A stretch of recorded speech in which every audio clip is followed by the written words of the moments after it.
Ya, perkenalkan nama saya Freddy Suyanto. Saya datang bersama istri saya Rita. Saya ini mantan atau ketua dari Sekolah Tinggi Teologi Injili Indonesia yang ada cabang di Jakarta. Kami bergereja di Gereja Kristus Yesus di Tangerang, dan sekarang pelayanan saya lebih kepada mengajar sebagai dosen aktif teologi, ya, dan melakukan training-training di beberapa gereja untuk pelayan-pelayan Tuhan, dan juga membuka training-training khusus untuk umat awam di dalam mendalami pemahaman Alkitab. Itu kira-kira secara singkat, ya. Dan kita sekarang pada pagi hari ini ingin mendengarkan suara Tuhan, firman Tuhan yang ada di dalam Alkitab kita. Rasul Paulus mengatakan di dalam 1 Tesalonika 5 ayat 18 mengatakan, mengucap syukurlah dalam segala hal, sebab itulah yang dikehendaki Allah di dalam Kristus Yesus bagi kamu. Kacamata saya lupa pakai kacamata, makanya saya lihatnya kok burung-burung begitu ya. Mana ada orangnya gitu. Saya lupa, terima kasih.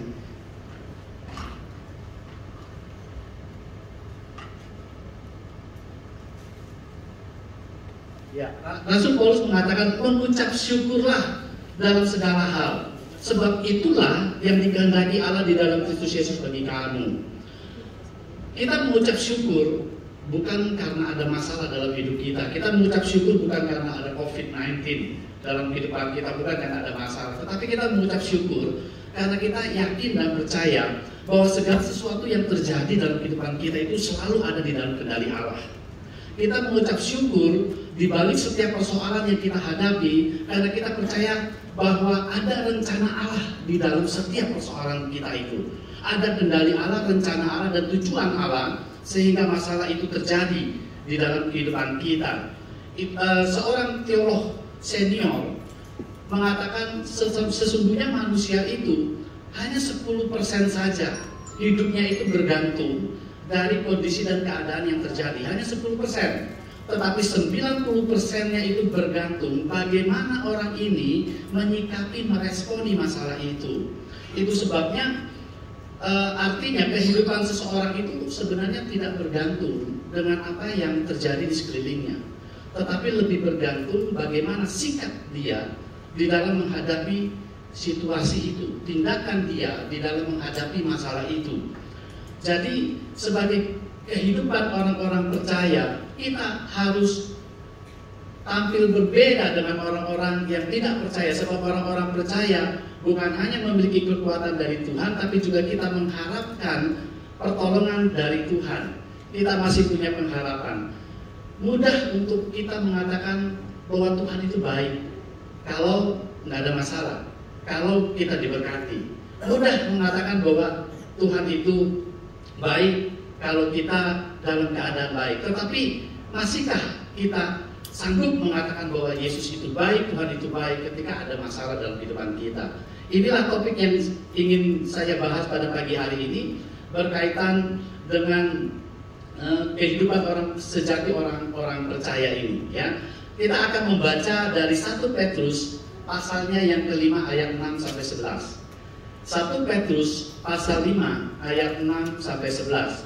Saya akan bacakan dan saudara bisa menyimak dan melihat dari Alkitab saudara. Karena itu, rendahkanlah dirimu di bawah tangan Tuhan yang kuat, supaya kamu ditinggikannya pada waktunya.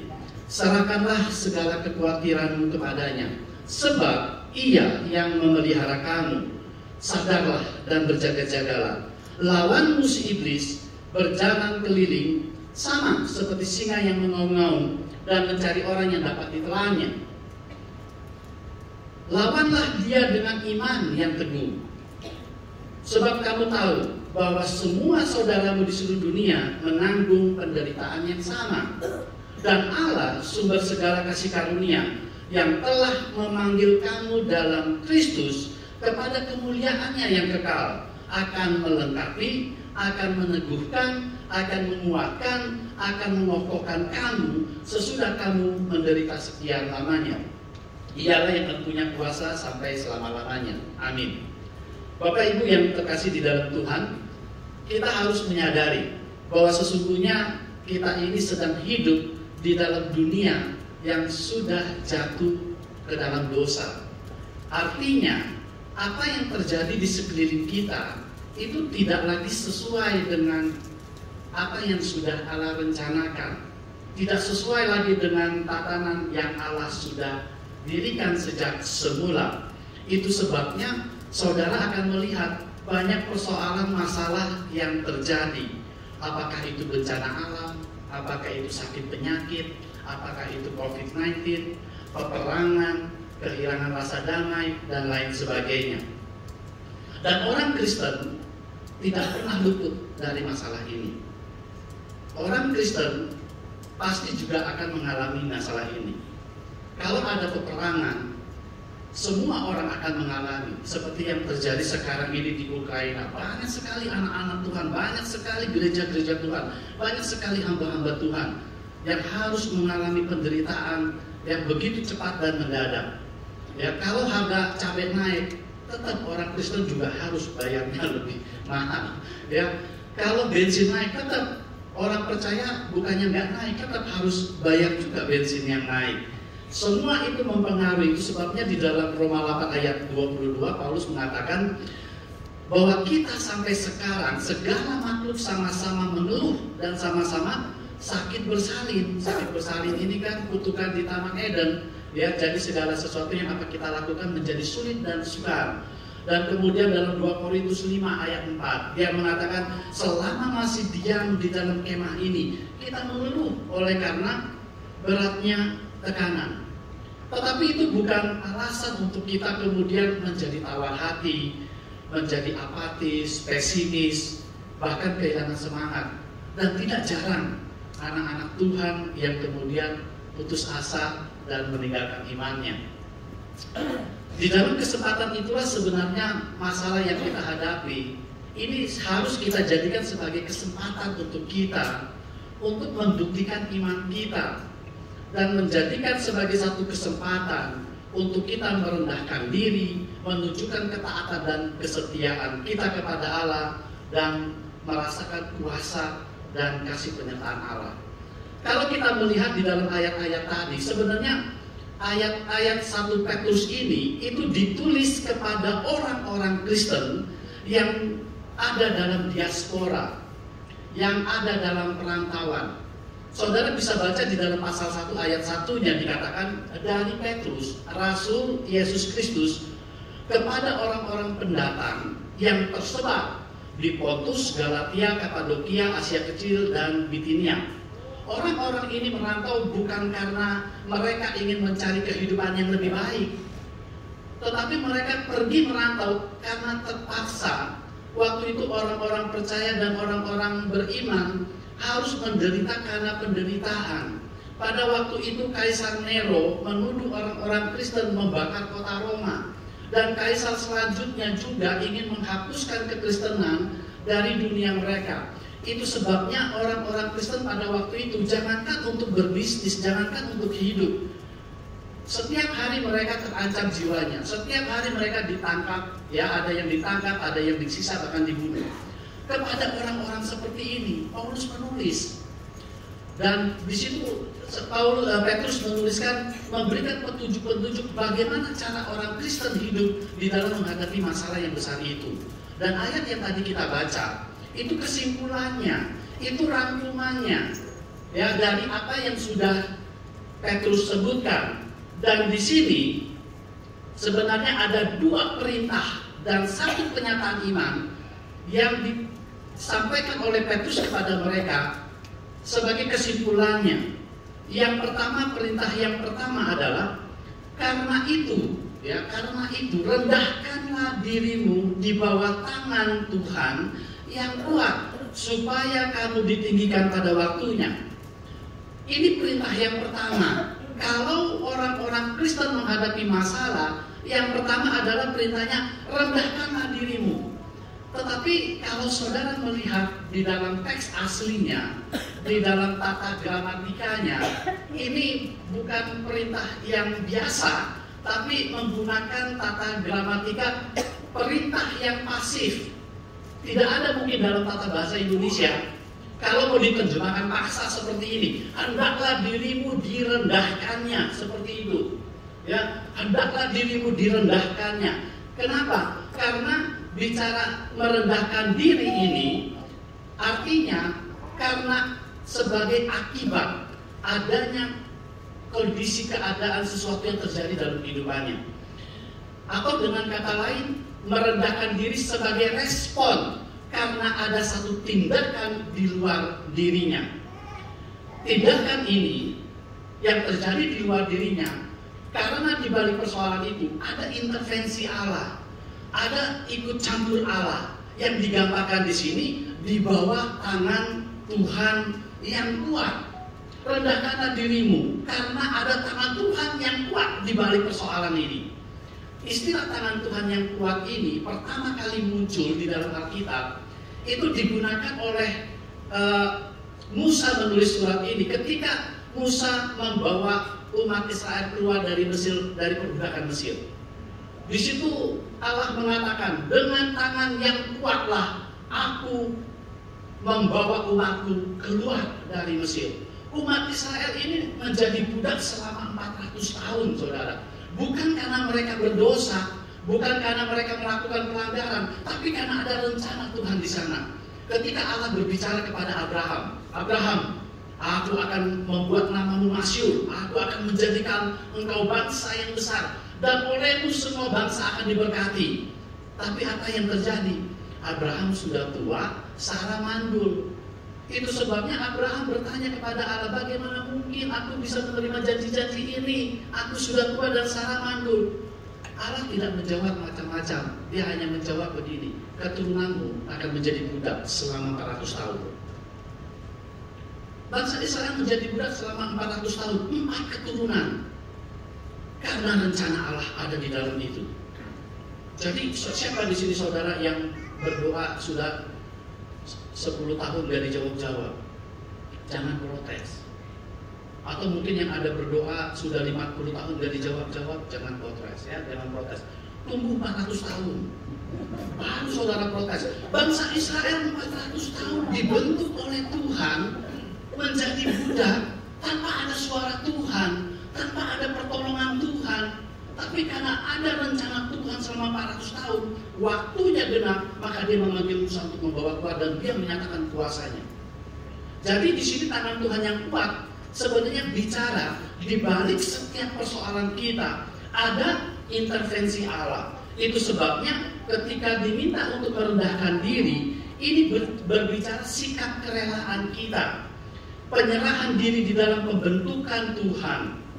Istilah kerendahan diri ini juga dipakai Paulus ketika menjelaskan tentang Yesus, ketika dia menjelaskan dalam keadaan manusia, Yesus ini merendahkan diri bahkan taat sampai mati. Jadi kata merendahkan diri ini bukan hanya bicara posisi, bukan hanya bicara kedudukan, tapi bicara sikap hati yang mau mendisiplinkan diri atas kedaulatan Allah, atas otoritas Allah. Berbicara tentang ketaatan, bicara tentang kesetiaan. Karena di balik setiap persoalan itu ada tujuannya. Saudara membaca jelas sekali di situ dikatakan supaya kamu ditinggikan pada waktunya. Ada rencana Tuhan untuk membuat saudara lebih beriman, saudara lebih kuat, saudara lebih menjadi orang-orang yang bisa dipakai Tuhan. Jadi bukan saja hanya bicara kerendahan diri, ini juga bicara menantikan waktunya Tuhan. Menantikan waktunya Tuhan karena ada tujuan yang Tuhan ingin nyatakan. Jadi kesimpulannya, rendahkanlah dirimu di tangan Tuhan yang kuat. Ini bicara adanya intervensi Allah di dalam setiap kehidupan kita. Itu sebabnya kita perlu rela untuk dibentuk. Kita harus mendisiplinkan diri, kita harus taat dan setia, kita harus tunduk pada otoritas Allah, kita tunduk pada otoritas yang paling tinggi. Dengan cara inilah Allah akan menyatakan rencananya dalam kehidupan kita. Itu perintah yang pertama, rendahkanlah dirimu di bawah tangan Tuhan yang kuat. Dan selanjutnya ayat itu mengatakan, serahkanlah segala kekhawatiranmu kepadanya, sebab Ia yang memelihara kamu. Kata serahkanlah ini kalau kita baca dalam bahasa Indonesia kan seperti perintah yang kedua ya, serahkan. Tapi kembali lagi kalau kita melihat di dalam teks aslinya, dalam tata gramatikanya, ini bukan dalam bentuk perintah, tapi dalam bentuk partisip. Artinya serahkan ini menjelaskan perintah yang pertama. Dengan kata lain, bagaimana sih caranya saya merendahkan diri? Dengan cara menyerahkan khawatir kamu. Itu maksudnya, ya. Dengan cara menyerahkan khawatir kamu. Jadi menyerahkan segala kekhawatiran kita itu artinya bentuk daripada kita merendahkan diri. Dengan kata lain, kalau saudara masih khawatir, saudara belum merendahkan diri. Sebab di dalam kekhawatiran itu tersirat saudara masih mengandalkan kekuatan saudara. Seolah-olah persoalan lebih besar daripada kekuatan Tuhan. Jadi di sini kalau saudara baca ini sebenarnya paralel, ya. Rendahkanlah dirimu di bawah tangan Tuhan yang kuat dengan cara kamu menyerahkan kekhawatiran kamu, sebab ada tangan Tuhan yang kuat yang akan memelihara kamu. Itu satu kalimat. Itu perintah yang pertama. Jadi di sini seperti Yesus katakan dalam Matius 10 ayat 29-31. Dia mengatakan seperti ini, bukankah burung pipit dijual 2 ekor seduit? Namun seekor pun tidak akan jatuh ke bumi di luar kehendak Bapamu. Dan kamu, rambut kepalamu pun terhitung semuanya. Sebab itu janganlah kamu takut, karena kamu lebih berharga daripada burung pipit. Satu helai rambut pun dia hitung semua. Saudara pernah menghitung rambut saudara? Kalau belum, nanti pulang coba hitung. Coba hitung, besok tidur bangun, hitung lagi ada yang hilang nggak begitu ya. Tapi Tuhan tahu. Artinya Tuhan tidak pernah tertidur, Tuhan tidak pernah terlelap. Dia tahu apa yang sedang terjadi pada diri kita, dan dia tahu apa yang potensi terjadi di dalam kehidupan kita. Ya, jadi itu perintah yang pertama. Dan perintah yang kedua, bagaimana kita seharusnya sebagai orang Kristen yang sejati ketika kita menghadapi persoalan masalah dalam kehidupan kita. Yaitu ayat ke-8 dikatakan, sadarlah dan berjaga-jagalah, lawanmu si iblis berjalan keliling sama seperti singa yang mengaum-ngaum dan mencari orang yang dapat ditelannya. Lawanlah dia dengan iman yang teguh, sebab kamu tahu bahwa semua saudaramu di seluruh dunia menanggung penderitaan yang sama. Ini perintah yang kedua. Sadar dan berjaga-jagalah, sebab ada iblis yang berkeliling siap untuk menerkam kita. Artinya begini saudara, di balik setiap persoalan kita bukan hanya ada tangan Tuhan yang kuat, tapi di situ juga ada iblis yang siap menjatuhkan kita. Ketika kita ada masalah, kita kan inginnya cepat-cepat cari jalan keluar kan?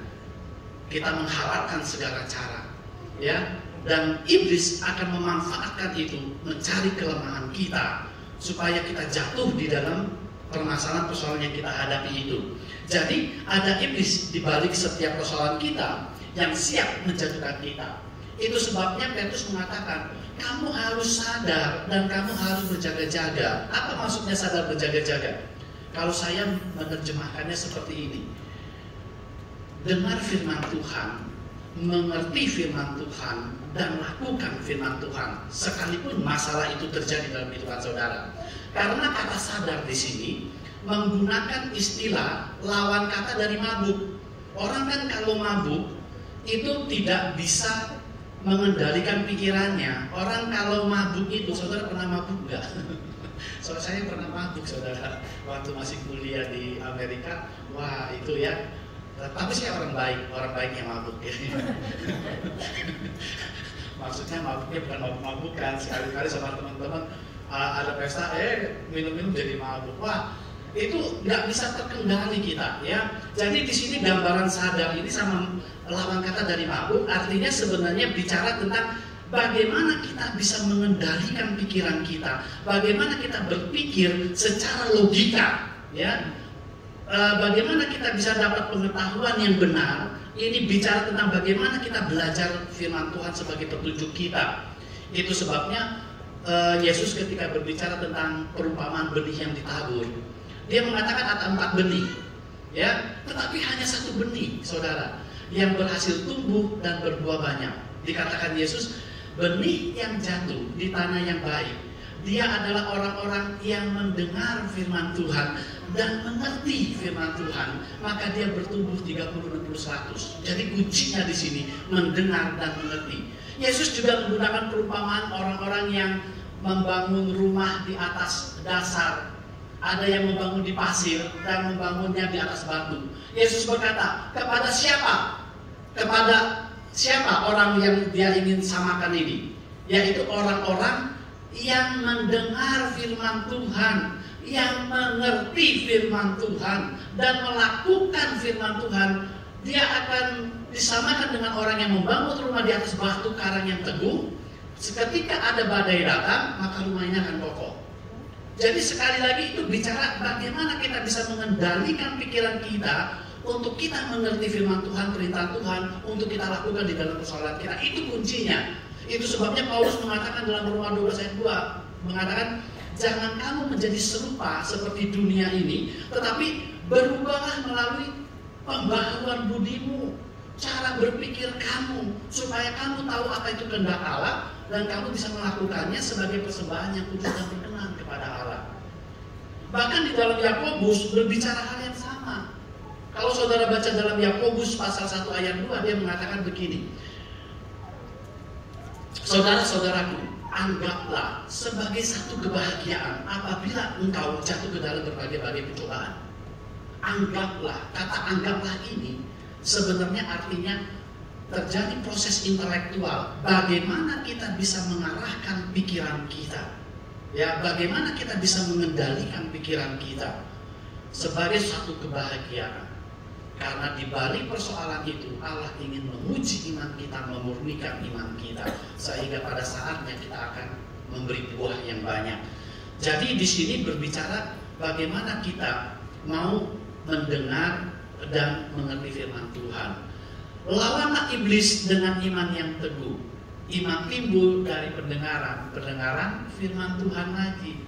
Sebab firman Tuhan ini adalah cara bagaimana kita hidup, bagaimana kita kuat di dalam menghadapi persoalan hidup kita. Firman Tuhan ini merupakan petunjuk yang Tuhan berikan dari kitab Kejadian sampai Wahyu, dari mulai jatuh ke dalam dosa bagaimana Allah memulihkan, semua ada dalam firman Tuhan ini. Itu sebabnya penting untuk kita membangun iman kita dengan cara kita membaca firman Tuhan, merenungkan firman Tuhan, dan melakukan firman Tuhan. Itu sebabnya kita baru bisa melawan iblis dengan cara seperti ini. Ingat, ya, Roh Kudus bekerja tidak pernah lepas dari firman Tuhan. Ketika dia menghibur lewat janji-janji Tuhan dalam firman Tuhan. Roh Kudus bekerja ketika bagaimana dia memberikan kita kekuatan, ya dengan janji-janji Tuhan yang ada di dalam firman Tuhan. Ketika saudara menguasai firman Tuhan dengan lebih baik, saudara akan lebih kuat di dalam kehidupan saudara. Saudara akan berbuah lebih banyak di dalam kehidupan saudara. Jadi penting sekali untuk saudara benar-benar memahami firman Tuhan ini. Lawan iblis dengan iman, karena iman timbul dari pendengaran akan firman Tuhan. Dan di situ dikatakan sadar dan berjaga-jaga, artinya tidak tertidur. Sadar ini, berjaga-jaga ini artinya bukan seperti orang yang tertidur dan mati seperti tidak tahu apa yang terjadi, tidak tahu seperti apa yang dilakukan. Itu sebabnya mendengar, mengerti dan melakukan firman Tuhan adalah salah satu cara bagaimana kita melawan iblis, melawan godaan, dan juga bagaimana kita bisa mengikuti rancangan Tuhan dalam kehidupan kita. Kita harus berserah kepada Tuhan di dalam setiap persoalan kita. Tetapi masalahnya berserah ini bukan berarti terserah. Terserah Tuhan aja deh, sampai ada lagunya kan, suka-sukamu Tuhan gitu kan. Itu bukan berserah begitu ya. Berserah itu bukan terserah apalagi menyerah. Berserah itu artinya cari kehendak Tuhan dan lakukan. Itu namanya berserah. Sama deh seperti misalnya saya punya bos gitu ya. Saya punya masalah gitu. Ya terserah bos aja tuh mau lakukan apa. Itu kan kasih kerjaan sama bosnya kan, terserah bos aja enggak. Tapi berserah itu apa yang bos mau lakukan, saya akan lakukan. Apa yang bos katakan, saya akan ikuti. Begitu namanya berserah. Jadi berserah kepada Tuhan Sebab Roh Kudus tidak pernah bekerja terlepas dari firman Tuhan. Itu sebabnya Yesus mengatakan, jikalau Roh Kudus ini turun, maka Roh Kudus akan menuntun kamu ke dalam seluruh kebenaran. Firman-Ku adalah kebenaran.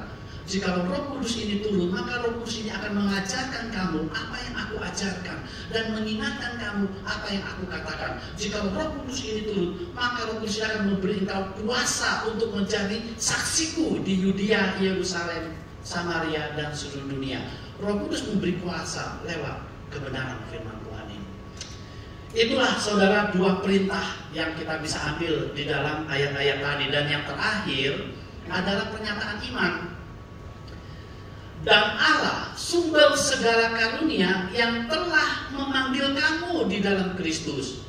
Jadi kita harus sadar bahwa apapun yang terjadi dalam kehidupan kita, baik kita diberkati ataupun kita dalam menghadapi masalah, kita harus ingat bahwa kita ini adalah orang-orang yang dipilih oleh Allah, yang benar-benar orang-orang yang dipanggil oleh Allah untuk melakukan tujuan yang Allah sudah berikan kepada kita. Allah tidak memanggil kita untuk kita diam saja, tetapi untuk melakukan sesuatu bagi kemuliaan nama kita, nama Tuhan.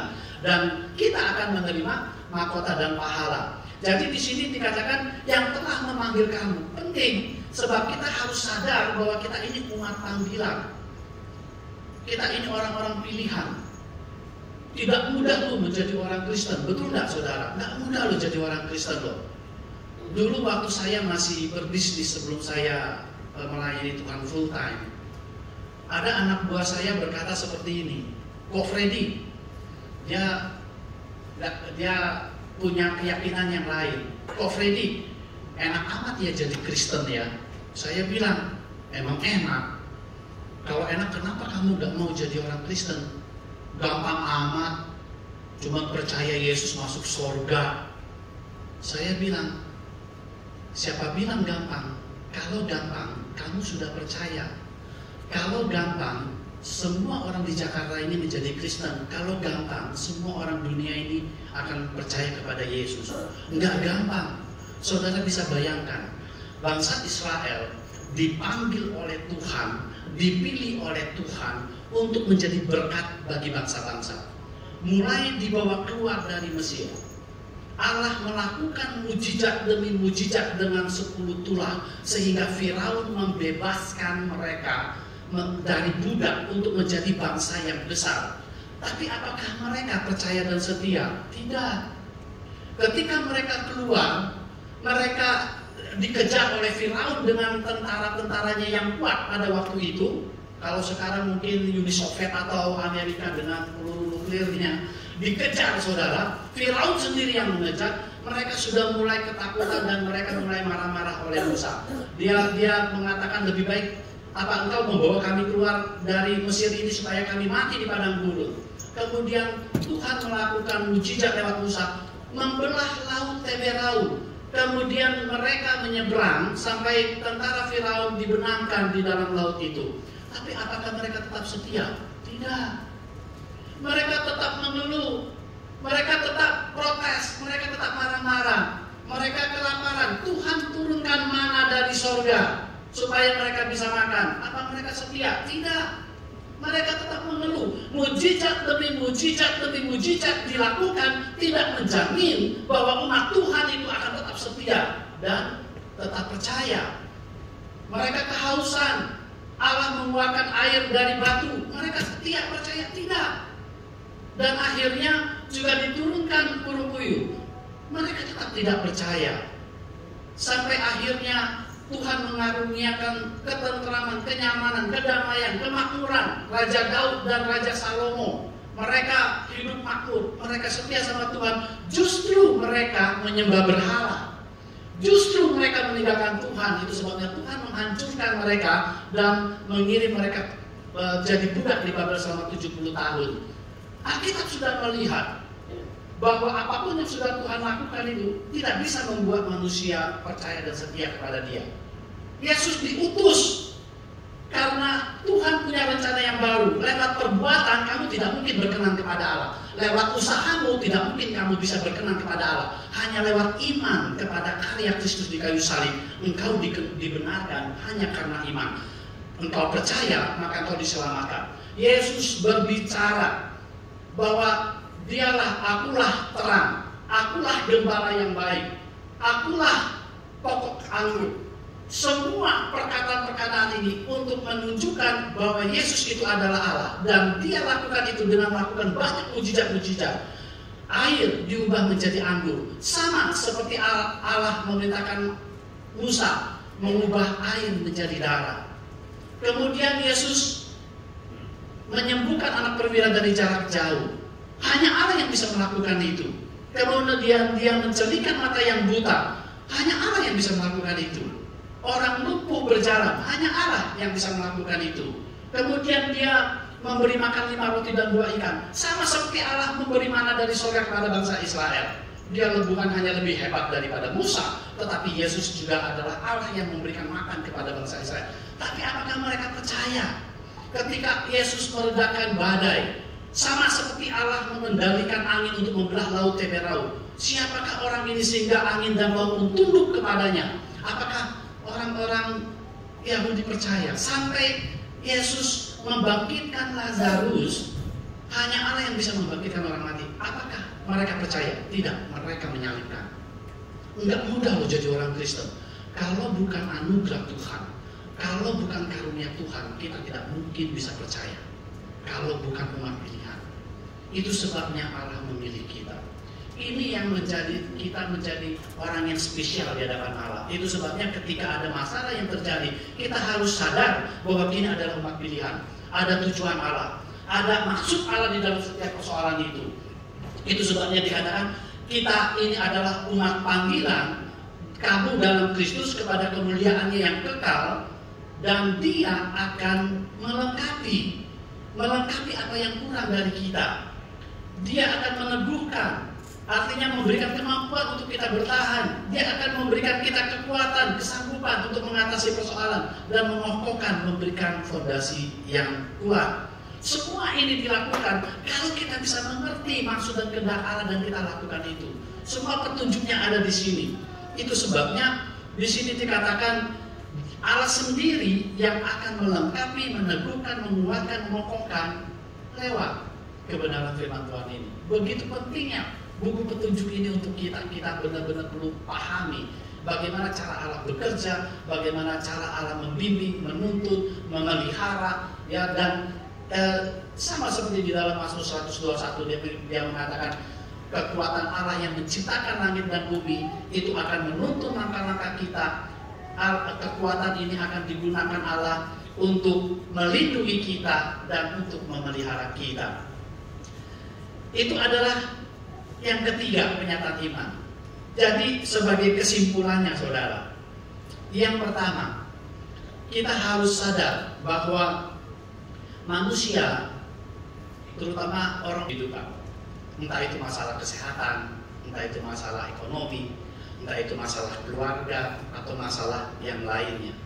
Tetapi di balik persoalan itu kita harus percaya bahwa ada rencana Tuhan di balik setiap masalah itu. Mengapa masalah itu diizinkan terjadi oleh Tuhan? Ya, itu sebabnya kita harus merendahkan hati kita, merendahkan diri kita dengan cara kita tidak menyerahkan, dengan cara kita menyerahkan kekhawatiran kita kepada Tuhan. Memang ini tidak mudah, saudara. Ini tidak mudah. Bukannya berarti bahwa kita tidak boleh khawatir. Khawatir itu normal ya, artinya menunjukkan kepedulian kita. Kalau anak kita sakit pasti kita khawatir. Kalau usaha kita ada masalah pasti kita khawatir. Itu normal. Yang dimaksudkan di sini adalah jangan sampai kekhawatiran itu menguasai kita dan akhirnya kita menjadi orang-orang yang putus asa dan lemah. Ya, jadi serahkanlah kekhawatiranmu di dalam tangan Tuhan yang kuat, sebab Dialah yang memelihara kamu. Dan yang ketiga, kita harus berserah kepada Tuhan. Cari kehendak Tuhan, tetap lakukan firman Tuhan, tetap taat dan setia, menjadi pelaku-pelaku firman Tuhan. Disitulah pada waktunya nanti Tuhan akan meninggikan kita, mengangkat kita pada waktunya. Amin, saudara. Kiranya Tuhan memberkati.